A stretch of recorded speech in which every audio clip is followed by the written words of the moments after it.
Good morning guys. Grab सम पिप्स में new update के साथ न्यू अपडेट्स पे चलने से पहले हम छोटा सा रिकैप करते हैं कि कल जो हमने एनालिसिस किया था उससे हमें क्या रिजल्ट मिला।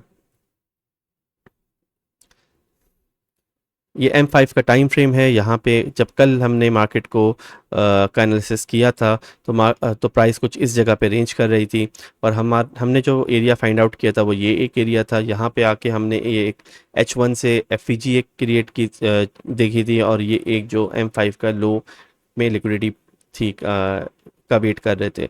तो एज एक्सपेक्टेड मार्केट हमारे एरिया में आई है, उसने लिक्विडिटी भी स्वीप की है। लेकिन लिक्विडिटी स्वीप करने के साथ साथ कल मार्केट में हाई इम्पैक्ट न्यूज़ भी थी। तो न्यूज़ की वजह से मार्केट ने बहुत बड़ी कैंडल बनाई है जिसमें इसने अब बाय साइड भी लिक्विडिटी स्वीप की और सेल साइड भी लिक्विडिटी स्वीप की। और इसके बाद हमें कोई भी एक क्लियर पैटर्न होता है जो हमें मिल सके बाय या सेल का। तो एरिया में आने के बाद मार्केट ने हमें कोई क्लियर पैटर्न नहीं दिया। जैसे कि हम वेट कर रहे होते हैं हमें क्लियर पैटर्न मिले कुछ इस तरह का, तो मार्केट ने हमें कोई भी इस तरह का पैटर्न नहीं दिया। इसलिए हमें यहाँ पे कल भी कोई भी ट्रेड नहीं मिली। तो लेकिन मार्केट जो है हमारे एरिया में आई थी। तो ये न्यूज़ेस होती हैं, न्यूज़ेस की वजह से जो सेटअप्स जो हैं वो फेल हो जाते हैं। हमारा जो मकसद है एनालिसिस करने का वो ये है कि जब हम कोई एरिया फाइंड आउट करते हैं कि हमें यहाँ पे आके रिवर्सल मिल सकता है या ट्रेड मिल सकती है, तो वहाँ पे आप जो हैं जिस स्ट्रेटजी में भी आप काम करते हैं आप उस एरिया में जाके लिक्विडिटी स्वीप होने के बाद आप उस एरिया में अपने पैटर्न्स को अप्लाई करें, अपनी स्ट्रेटजीज़ को अप्लाई करें, तो आपको एक अच्छा जो है अच्छी ट्रेड मिल सकती है। टारगेट आप जो रखें वो 1:2 रखें, 1:2 टारगेट लेके मार्केट से आउट हो जाएं। हमें दिन के अंदर एक ट्रेड एग्जीक्यूट करनी है 1:2 की, हमारे लिए इनफ है। हम 3 पेयर्स को कवर कर रहे हैं, यूरो USD, JPY USD और गोल्ड।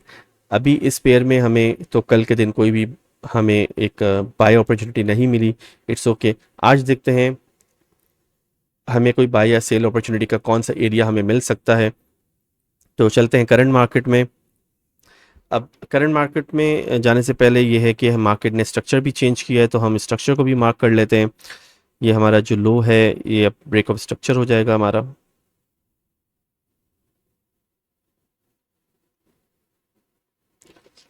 ये ब्रेकअप स्ट्रक्चर जो है ये यहाँ से चलता हुआ आ रहा है, तो आप लोग ये ना समझे कि ये नीचे से है।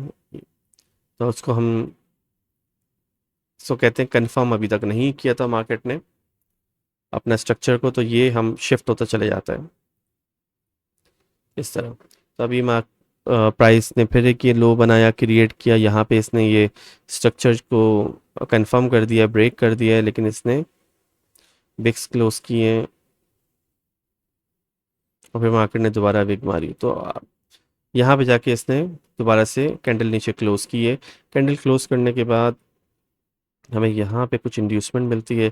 ये स्ट्रक्चर पे टॉपिक नहीं है, इससे सिर्फ हमें एक एरिया मिलता है।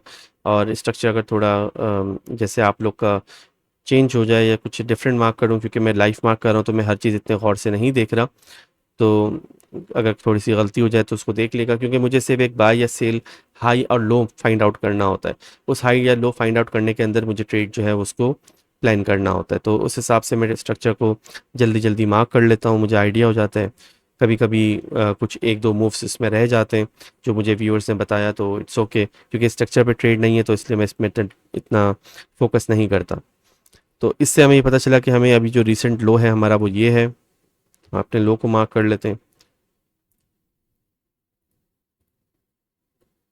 लेकिन स्ट्रक्चर की जो नॉलेज है उससे आपको काफ़ी बेनिफिट मिल सकता है ट्रेडिंग के अंदर। हमारा हाई जो है ये भी शिफ्ट हो गया है, हमें नया हाई मिल गया है।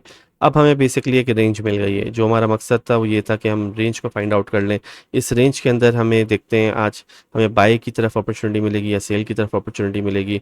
मुझे थोड़ा सा टाइम लगेगा, इसको डिलीट करता हूँ। ओके, मार्केट ओपन हुई थी, ओपन होने के बाद चेंज ऑफ के अच्छा, तो हमें आज के दिन सेल की अपॉर्चुनिटी पे ज़्यादा फोकस करना चाहिए।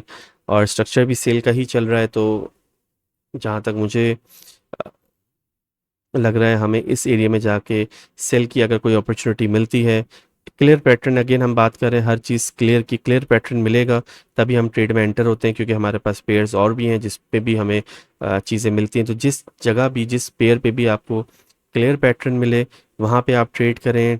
अगेन याद रखिएगा, हर पेयर में ट्रेड लगाना हमारा मकसद नहीं होता। हमारा मकसद जो है वो ये है कि हर पेयर को एनालाइज करें और उन पेयर्स पे जब प्राइस उस जगह पे आए और वहाँ पे क्लियर पैटर्न दे तो हम ट्रेड में एंटर हों।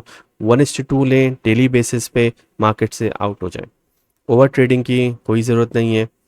तो इसलिए इसका ये एरिया हमें मिल गया है। मैं अब आज जो फोकस करूंगा यूरो यूएसडी में, वो सेल की ट्रेड के लिए फोकस करूंगा। अगर मुझे यहाँ पे जाके कुछ क्लियर पैटर्न कुछ मिलता है, और जो जिस भी स्ट्रेटजी पे आप काम करते हैं, आपको अगर यहाँ पे अपनी स्ट्रेटजी के हिसाब से कोई क्लियर पैटर्न मिलता है तो आप उसको यहाँ पे ट्रेड को एग्जीक्यूट करेगा।